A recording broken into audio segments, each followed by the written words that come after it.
जयपुर में भारतीय जनता पार्टी के राष्ट्रीय अध्यक्ष नितिन नवीन के आगमन पर गर्मजोशी से स्वागत किया गया। इस अवसर पर राजस्थान के मुख्यमंत्री भजनलाल शर्मा ने उन्हें पुष्पगुच्छ भेंट कर अभिनंदन किया।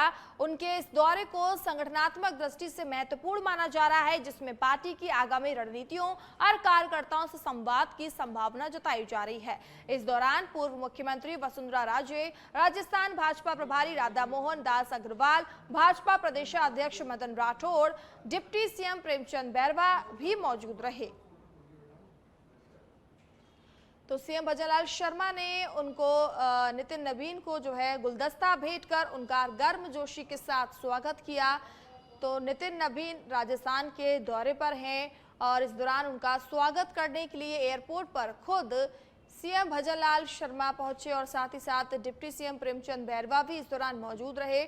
और देख सकते हैं आप तस्वीरों में कि हाथ मिलाते हुए किस तरीके से अभिवादन करते हुए आपस में दोनों नजर आ रहे हैं और गुलदस्ता इस दौरान भेंट किया गया नितिन नवीन को। तो पहला दौरा है उनका राष्ट्रीय अध्यक्ष बनने के बाद नितिन नवीन का राजस्थान में, और इसी क्रम में आपको बता दें कि मुख्यमंत्री भजनलाल शर्मा उनका स्वागत करने के लिए खुद एयरपोर्ट पहुंचे।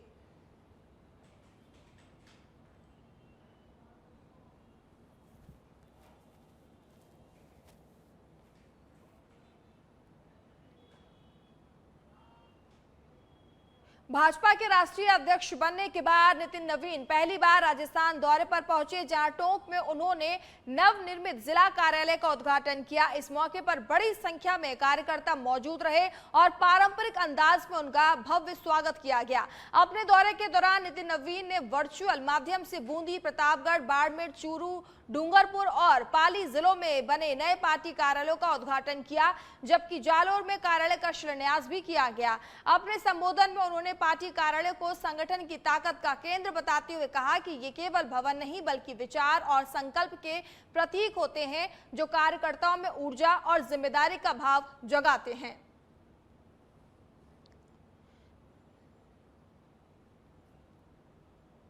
राजस्थान की इस मिट्टी पे आने का एक अपने आप में गौरवान्वित पल होता है। और मैं अपने राजनीतिक जीवन में जब पहली बार विधायक बना 2006 में, उस समय मुझे राजस्थान की इसी धरती पे आने का मौका मिला 2006 में, और मुझे पहली बार सबसे कम उम्र में विधायक बनकर कोई सम्मान मिला किसी राज्य में, तो पहला सम्मान इसी राजस्थान की धरती से मिला है। इसलिए मैं सबसे पहले पूरे इस धरती को नमन करता हूं।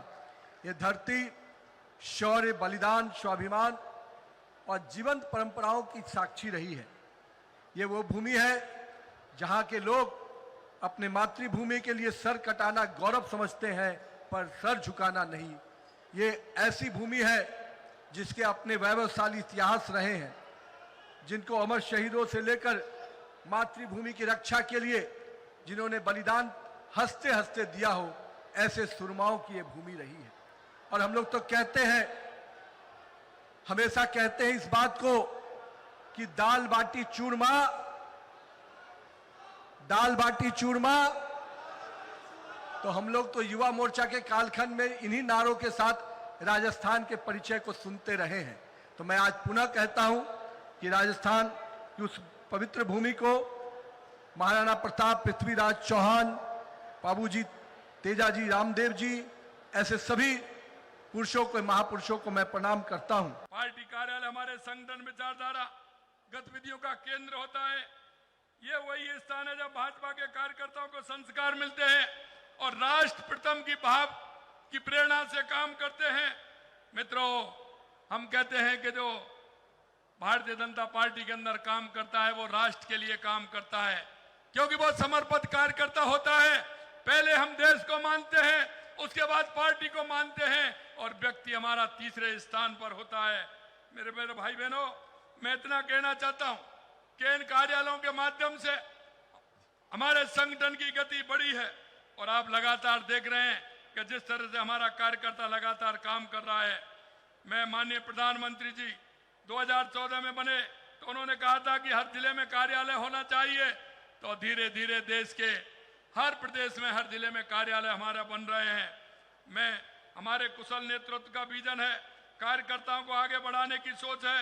उन्होंने मेरे जैसे सामान्य कार्यकर्ता को एक मुख्यमंत्री का दायित्व दिया, तो एक तरफ 45 साल के युवा श्री नितिन नवीन जी को। धौलपुर से खबर है, जहां बसई नवाब मुख्य बाजार में देर रात भीषण आग लगने से हड़कंप मच गया। लकड़ी के खोखों में संचालित करीब 5 से 6 दुकानें आग की चपेट में आकर पूरी तरह जलकर खाक हो गई। घटना के दौरान उपखंड मुख्यालय पर दमकल की कमी एक बार फिर सामने आई है, जिससे समय पर राहत नहीं मिल सका। आग की लपटें देख बड़ी संख्या में ग्रामीण मौके पर पहुंच गए और थाना अधिकारी ने भी आग बुझाने का प्रयास किया। लोगों ने बाल्टियों में पानी भरकर आग पर काबू पाने की कोशिश की, लेकिन आग का विकराल रूप होने के कारण सभी प्रयास विफल रहे। घंटों बाद जिला मुख्यालय से दमकल पहुंची, लेकिन तब तक सब कुछ जलकर राख हो चुका था। स्थानीय लोगों का कहना है कि सड़क किनारे रखे विद्युत ट्रांसफार्मर में अधिक लोड के कारण फॉल्ट हुआ, जिससे शॉर्ट सर्किट होकर आग लगी। घटना के बाद इलाके में अफरा तफरी का माहौल बन गया और भारी नुकसान की आशंका जताई जा रही है। हम रात में जो है उन्हें पता पड़ा है और दमकल आई तब तो राख हो गई और 5-6 दुकानों में आग लग गई, तो 1,00,000 रुपये तो नुकसान हो गया है। कितने भूखों में आग लगी? 5-6 दुकानों में आग लगी। दमकल कब आई? दमकल आई तब राख हो गई तब। कितनी देर बाद? 1-2 घंटा बाद। अच्छा, अब क्या मांगे आपकी?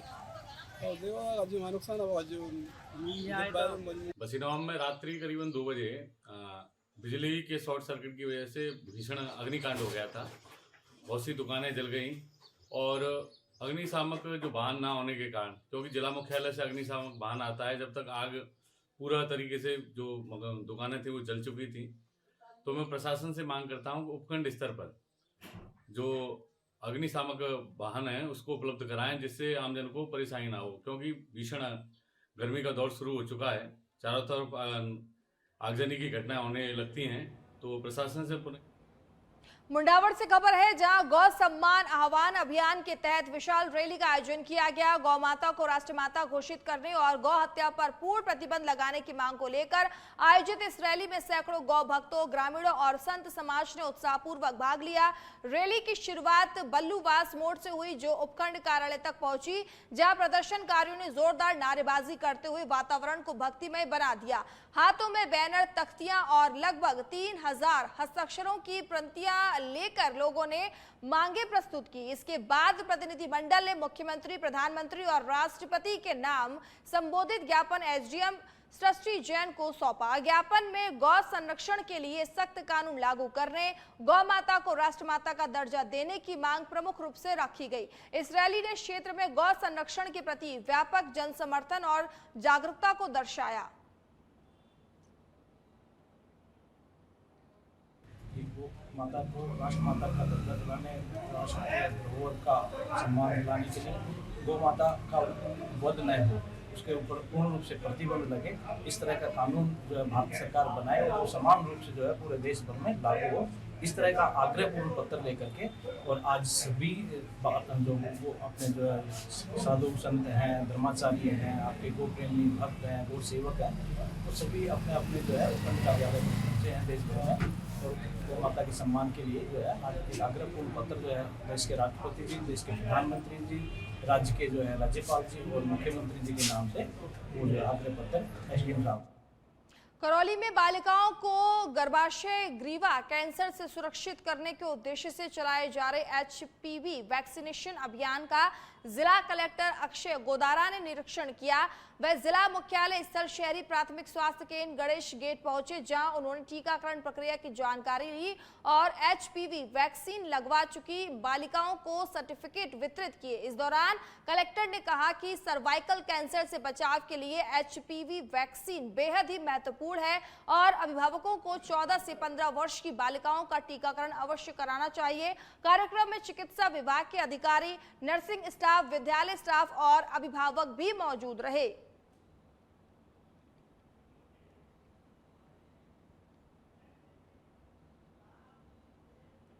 झालावाड़ के खानपुर से खबर है, जहां कस्बे के अटरू रोड स्थित श्याम कॉलोनी में लंबे समय से चल रहे पेयजल संकट के विरोध में सोमवार को कॉलोनी वासियों ने कांग्रेस प्रवक्ता हनुमान रामावत के नेतृत्व में उपखंड कार्यालय पर धरना प्रदर्शन किया।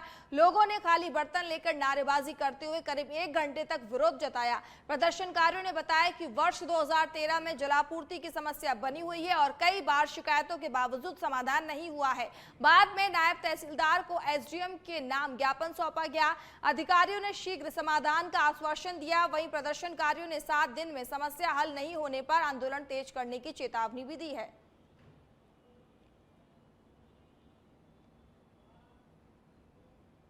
अलवर के रामगढ़ से खबर है, जहां रामगढ़ में खाद्य बीज और कीटनाशक विक्रेताओं ने सोमवार को 11 सूत्रीय मांगों को लेकर 1 दिन की सांकेतिक हड़ताल की और रैली निकालकर एसडीएम बाबूलाल वर्मा को प्रधानमंत्री के नाम ज्ञापन सौंपा। व्यापारियों ने बताया कि वे वर्षों से समस्याओं से जूझ रहे हैं, जिनमें सब्सिडी वाले खाद के साथ अन्य उत्पादों की जबरन टैगिंग पर रोक, डीलर मार्जिन बढ़ाकर 8% करना, खाद की डिलीवरी बिक्री केंद्र तक सुरक्षित करना और साथ ही पोर्टल को वैकल्पिक बनाना शामिल है। साथ ही अवैध बीज बिक्री पर रोक, एक्सपायर्ड कीटनाशकों की अनिवार्य वापसी, कानूनों में संशोधन और लाइसेंस से जुड़ी प्रक्रियाओं में राहत की मांग रखी गई है। व्यापारियों ने चेतावनी दी है कि मांगे पूरी नहीं होने पर बड़ा आंदोलन किया जाएगा।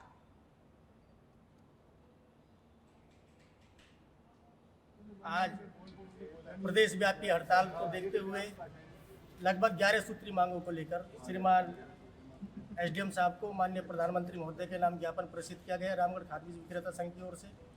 इनमें से प्रमुख मांग है उर्वरक कंपनियों की मनमानी टैगिंग करना, जबरदस्ती एक डीलर को माल थोपना। दूसरी जो प्रमुख मांग है कि अभी तक उर्वरक विक्रेताओं का जो मार्जिन है वो लगभग 1.5% है। सरकार से बार बार मांगे की है कि इसको कम से कम बढ़ाकर 8% किया जाए। उसको देखते हुए हमने Rajasthan agriculture input dealer association के आह्वान पर आज 1 दिवसीय सांकेतिक हड़ताल की है। अगर सरकार हमारी मांगों को ध्यान में नहीं रखती है तो खरीफ सीजन में हमारे द्वारा अनिश्चितकालीन हड़ताल की जाएगी। उसके लिए राज्य सरकार जोधपुर डिस्कॉम में हनुमानगढ़ और श्री गंगानगर व्रत के प्रस्तावित निजीकरण के विरोध में बिजली निगम के अधिकारियों और कर्मचारियों ने संयुक्त संघर्ष समिति के बैनर तले जोरदार प्रदर्शन किया।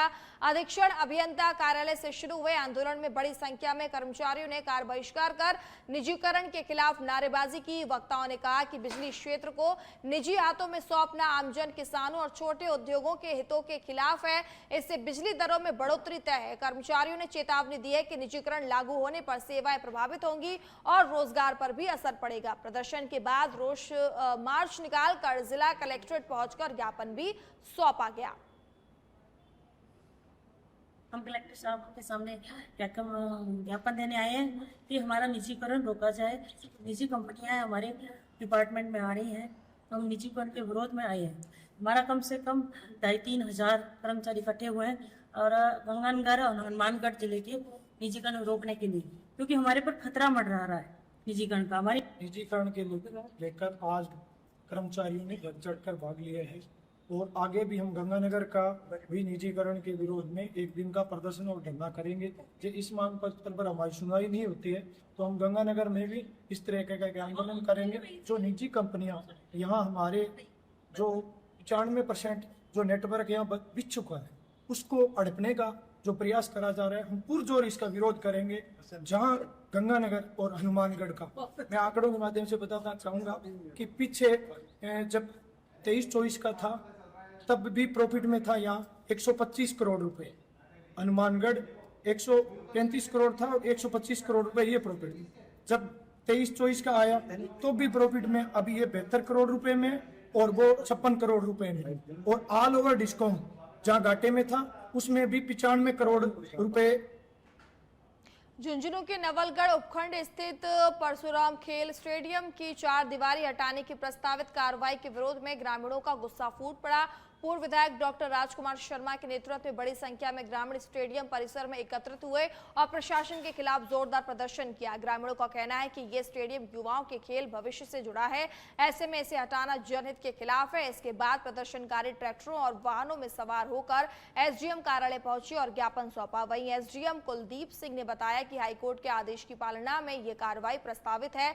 हालांकि पुलिस जाब्ता नहीं मिलने के कारण फिलहाल इसे स्थगित कर दिया गया है।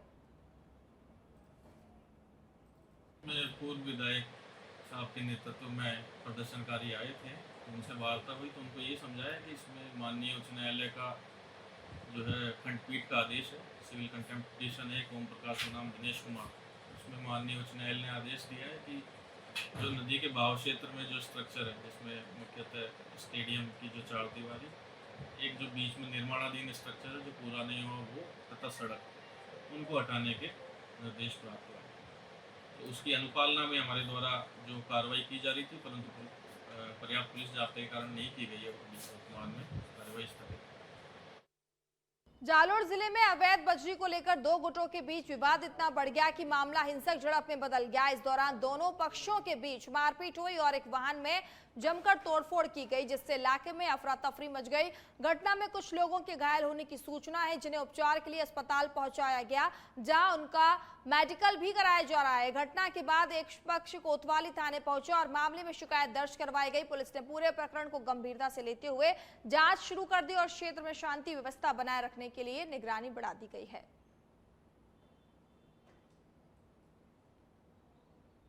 तो कुछ लोग घायल बताए जा रहे हैं। आपको बता दें कि कोतवाली थाने में शिकायत की गई है। पुलिस ने फिलहाल मामले में जांच शुरू कर दी है। जालोर में अवैध बजरी को लेकर दो गुटों में हिंसक झड़प हुई है। झड़प में वाहन में तोड़फोड़, इलाके में इसके बाद अफरा तफरी का माहौल देखने को मिला। आपको बता दें कि इस हाथापाई में कई लोग घायल हुए हैं। तो कोतवाली थाने में फिलहाल पुलिस में जो है मुकदमा दर्ज कराया गया है और एहतियात के तौर पर पुलिस भी तैनात किया गया है। तो हम रहते थे फतेह विहार में रेजिडेंसी में, हम वहाँ से माइंस पे जा रहे थे। बीच में फ़ोन आया वहाँ से किसी का कि दूध लेते आना, तो हम रजतपुरा पुलिया के नीचे निकले तो ये 7-8 जने खड़े थे, उन्होंने हमारी गाड़ी रोकने की कोशिश की। तो मैंने भी क्यों रोक रहे हो, हम तो दूध है, बोला हमारी ट्रैक्टर वैक्टर मत रुकाना आप। मैंने कहा नहीं रुकाएंगे, तो कोई नहीं रुका रहे हम तो, भाई हम तो क्या रुकाएंगे, हमारा तो उतना है भी नहीं। फिर हम निकले तो आगे एक ट्रैक्टर रहा, तो उसने हमको देखे ट्रैक्टर वो खाली कर गया, खाली करके चला गया। हम तो सीधा हम ऑपरेशन दे जाए कि हमारे कलेक्टर साहब थे जो दूध लेने अंदर गए थे, तब ये 7-8 लोग वापस वो जो पुलिया पे खड़े थे वो लोग वहाँ के इन्होंने हमारे साथ पत्थर बरसाने लगे गाड़ी पे। हम उतर के कहाँ पर, ये ऑपरेशन के सामने और चौराहे पे। अच्छा यहाँ क्या हम दूध लेने आए थे, हम तो सर दूध लेने, तो इन्होंने हमला कर दिया अचानक से। हमने सर ये वरिये लेके आए, तो बीच बचाव हमने किया, हमने फिर बीच बचाव में इधर उधर किया। फिर 3 आदमी थे, अकाउंटेंट साहब भाग के, मंत्री जी की पुलिस की गाड़ी खड़ी थी वहाँ चले गए। हम डिप्टी ऑफिस भाग गए बचाव के लिए, वहाँ गए और सबके लगी सर फ़ोन मेरा तोड़ दिया है। और ये एक घटना में पहले भी हो चुका था, उस टाइम पे रात को 2 बजे उन्होंने हमारी गाड़ी तोड़ दी थी। अब ये सेकंड बार है सर। ये कौन लोग है ये सर ओम पिछोला है, अरविंद कुमार है, नरेश कुमार लेटा है माली, और 5-7। डूंगरपुर जिले के दोबड़ा थाना क्षेत्र में रागेला पेट्रोल पंप के पास एक दर्दनाक सड़क हादसा सामने आया है, जिसमें इलाज के दौरान एक महिला की मौत हो गई। जानकारी के अनुसार काहिला निवासी कृष्णानंद डामोर अपनी पत्नी सुरता डामोर के साथ एक शादी समारोह से लौट रहे थे, तभी पीछे से आ रही तेज रफ्तार कार ने ओवरटेक करने के दौरान उनकी बाइक को साइड से टक्कर मार दी। हादसे में पति पत्नी दोनों गंभीर रूप से घायल हो गए हैं। घायल सुरता डामोर को पहले दामड़ी अस्पताल और फिर डूंगरपुर रेफर किया गया, जहां डॉक्टरों ने उन्हें मृत घोषित कर दिया। पुलिस ने पति की रिपोर्ट पर कार चालक के खिलाफ मामला दर्ज कर जांच शुरू कर दी है।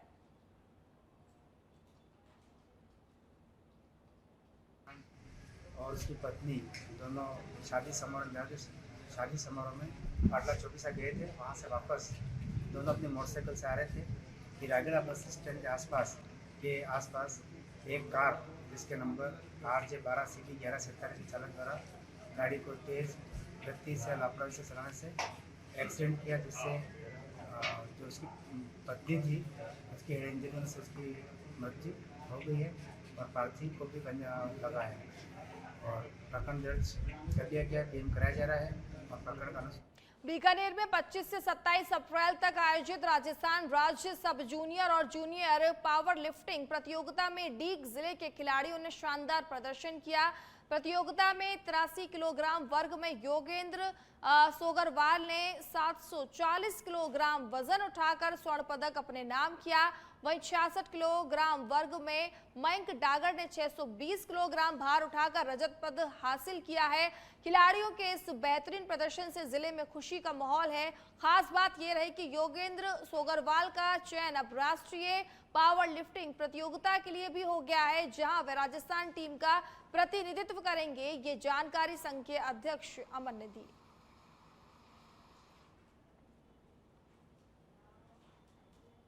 जयपुर में भाजपा के राष्ट्रीय अध्यक्ष नितिन नवीन के स्वागत कार्यक्रम के दौरान कनोडिया कॉलेज के पास मंच के नजदीक लगा शीशा अचानक टूटकर गिरने लगा। इस दौरान गृह राज्य मंत्री जवाहर सिंह बेड़म ने तत्परता दिखाते हुए गिरते शीशे को अपने हाथों से रोक लिया, जिससे बड़ा हादसा टल गया, लेकिन उनके हाथ में कांच लगने से वे चोटिल हो गए हैं। मौके पर मौजूद कार्यकर्ताओं ने तुरंत प्राथमिक उपचार किया। वहीं खुद नितिन नवीन ने भी उनका हाथ संभालते हुए खून रुकवाने में मदद की। इस दौरान डिप्टी सीएम दिया कुमारी भी मौजूद रही। घटना के बाद मंत्री बेड़म ने कहा कि पार्टी के लिए रक्त पसीना बहना गर्व की बात है। तो राष्ट्रीय अध्यक्ष नितिन नवीन ने खुद उस तस्वीर को संभाल लिया, जिससे बड़ा हादसा टल गया। तो राष्ट्रीय अध्यक्ष नितिन नवीन का जयपुर आगमन के दौरान रोड शो था। इस दौरान उनके जो हाथों से तस्वीर फिसल गई थी, इस दौरान उन्होंने तस्वीर को संभाल लिया, लेकिन इसके चलते उनके हाथों में चोट आई है।